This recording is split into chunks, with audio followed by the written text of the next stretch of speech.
Oi pessoal, espero que esteja tudo bem com todos. Prosseguindo dos nossos estudos, estamos agora no estudo 102 do volume 3, do livro do Pastorino. O nosso tema de hoje é Cristo e sua ação, parte 1.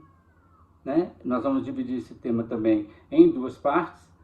E na semana que vem, trazendo a parte 2, nós vamos encerrar o livro, o terceiro volume do livro do Pastorino. Esse trecho foi narrado por João, capítulo 5, versículo 17 a 29. É um estudo também muito interessante, mas é bem profundo, vamos dizer assim. João registrou assim: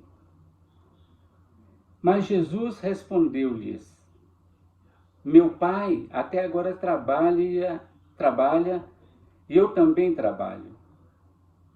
Por isso, então, os judeus mais procuravam matá-lo, porque não somente violava o sábado, mas também dizia que Deus era seu próprio Pai, fazendo-se igual a Deus. Respondeu-lhes então Jesus e disse-lhes: em verdade vos digo, o filho não pode fazer nada por si mesmo, senão o que veja seu pai fazendo, porque tudo o que ele faça, o filho também faz semelhantemente. Pois o pai ama o filho e lhe manifesta tudo o que faz, e maiores obras que estas lhe manifestará, para que vos admireis. Assim, pois, como o Pai desperta os mortos e os vivifica, assim também o Filho vivifica os que ele quer. Porque o Pai não escolhe ninguém, mas deu toda a escolha ao Filho, para que todos honrem o Filho, assim como honram o Pai. Quem não honra o Filho, não honra o Pai que o enviou. Em verdade vos digo, que o que ouve meu ensino e confia em quem me enviou, tem a vida imanente e não vai para o karma.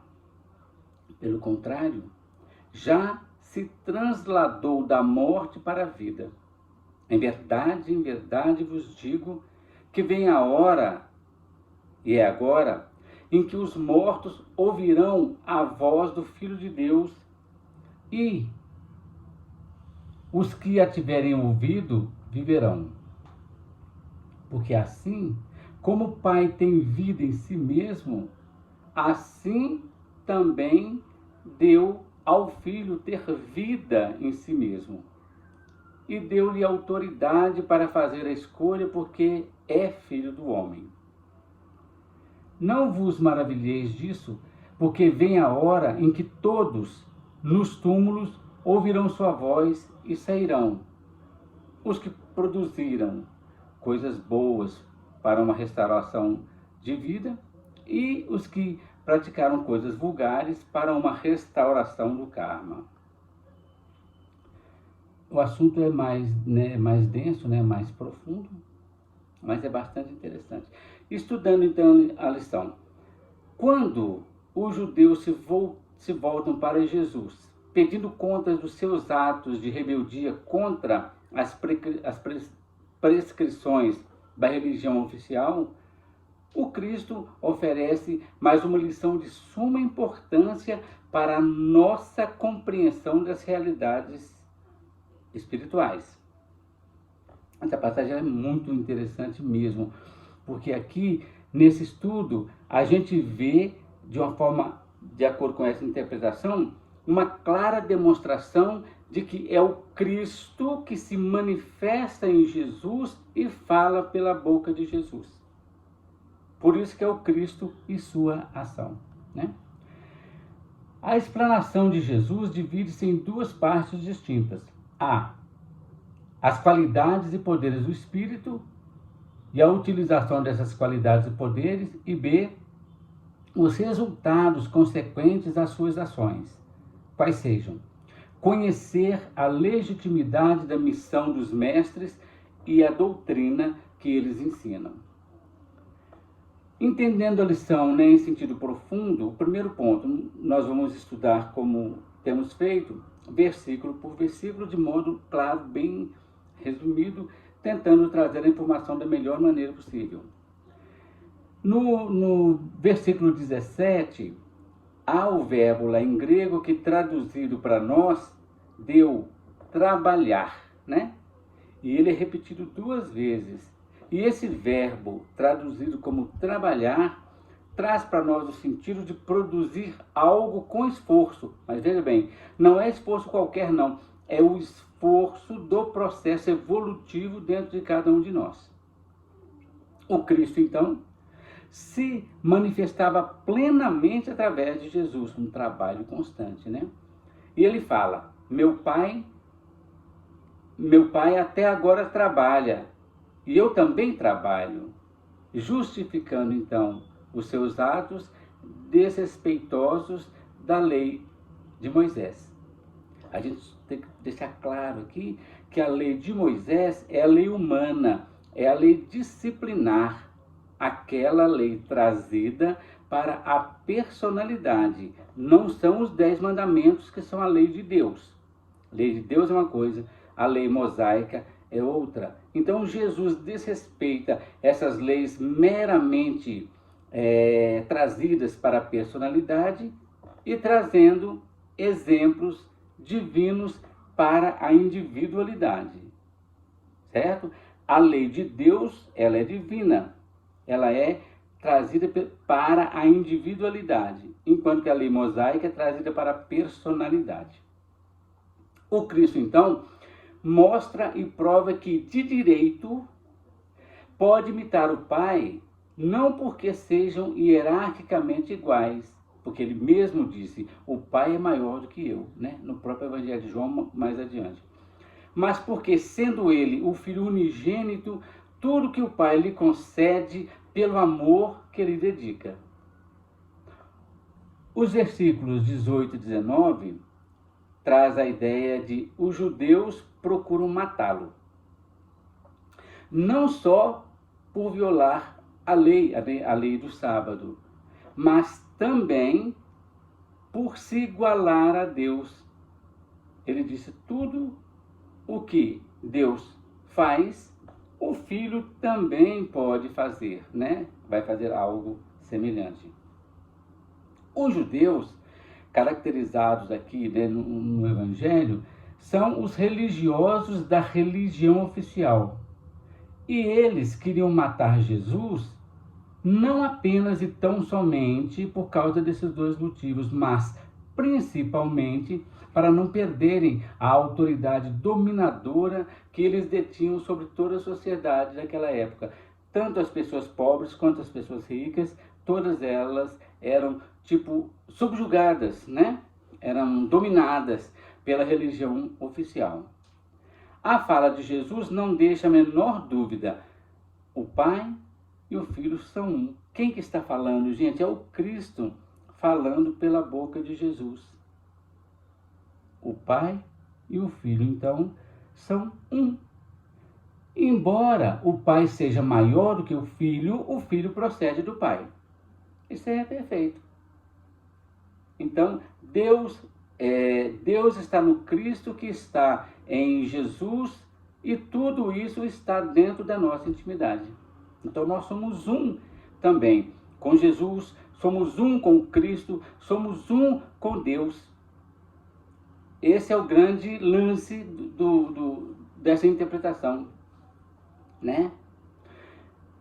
Versículo 20. Pois o Pai ama o Filho e lhe manifesta tudo o que faz. E maiores obras que estas lhe manifestará para que vos admireis. No versículo 21. Assim, pois, como o Pai desperta os mortos e os vivifica, assim também o Filho vivifica os que ele quer. O Pai não escolhe ninguém, mas deu ao Filho a escolha. Olha que interessante. Por quê, né?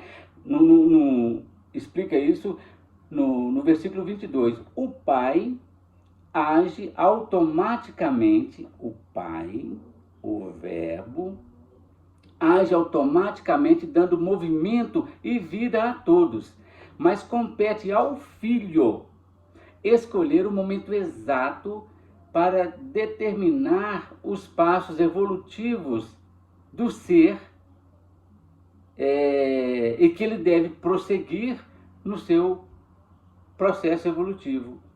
Isso quer dizer que o filho é que dirige a evolução de dentro para fora.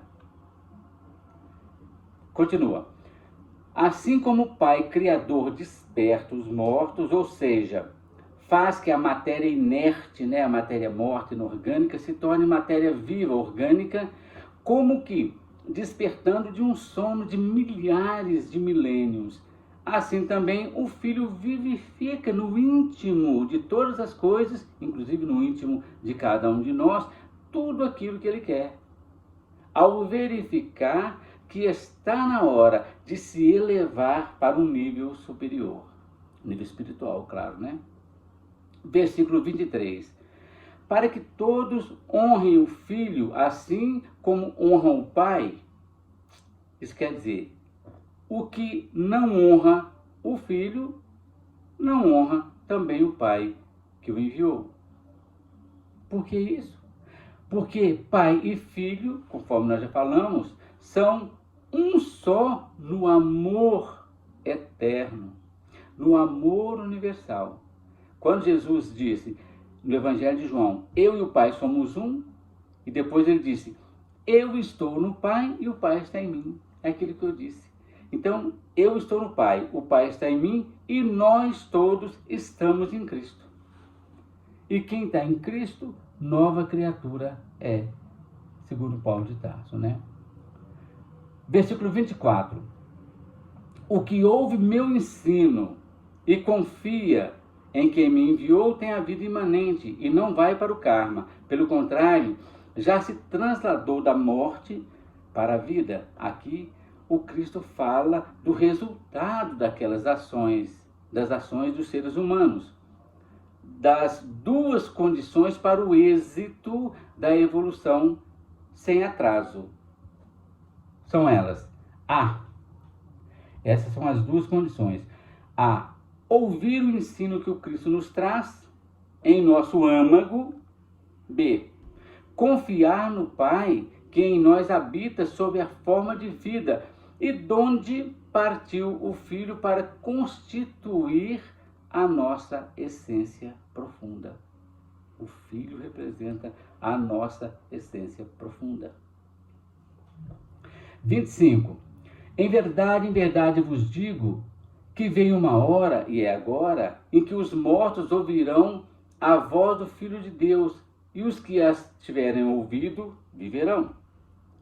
Aqui, o Cristo assegura que chegará uma hora, e ela já começou, já faz tempo.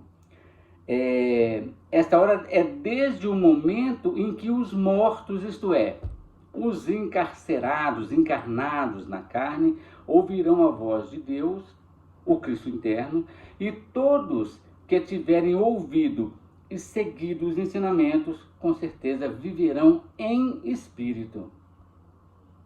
Versículo 26. Porque assim como o Pai tem vida em si mesmo, assim também deu ao Filho vida em si mesmo.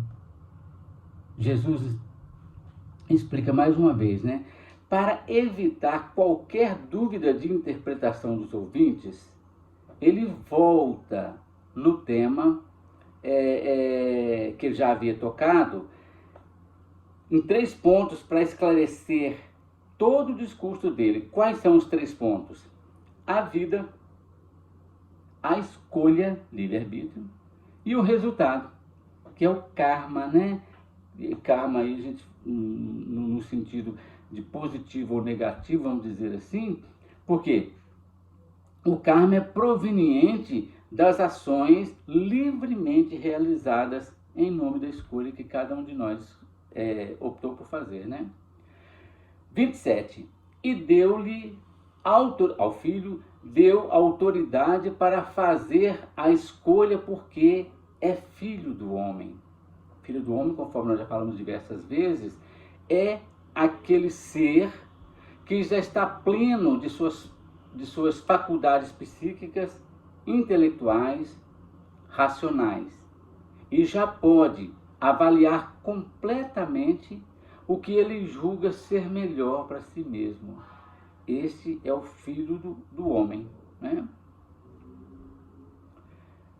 Jesus, então, no versículo 26, ele volta ao karma como resultado das ações e esclarece que ninguém se maravilhe de ver chegar uma hora em que, dos túmulos, isso é encarnado, né? Todos ouvirão a voz do Cristo interno e de lá sairão para colher o fruto de suas obras.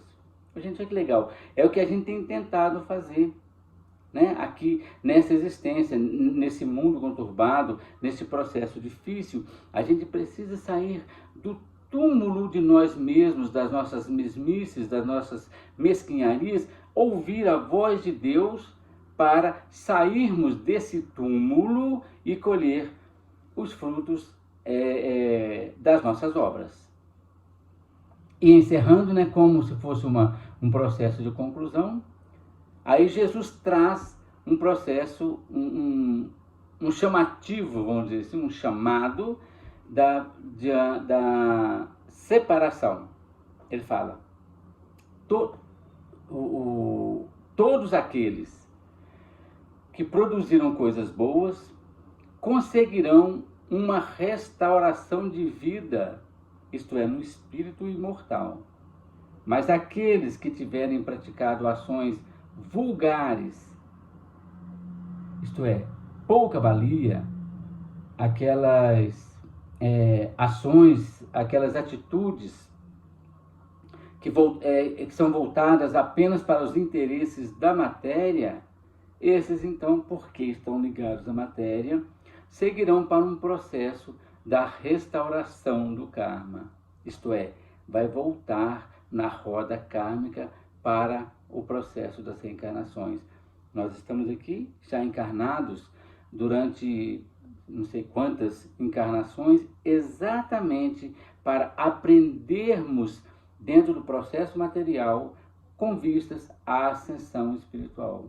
Estamos experimentando a vida na dualidade para voltarmos ao processo da unidade. Unidade com o Pai. Então nós vamos voltar para a unidade com Jesus, a unidade com Cristo, a unidade com Deus.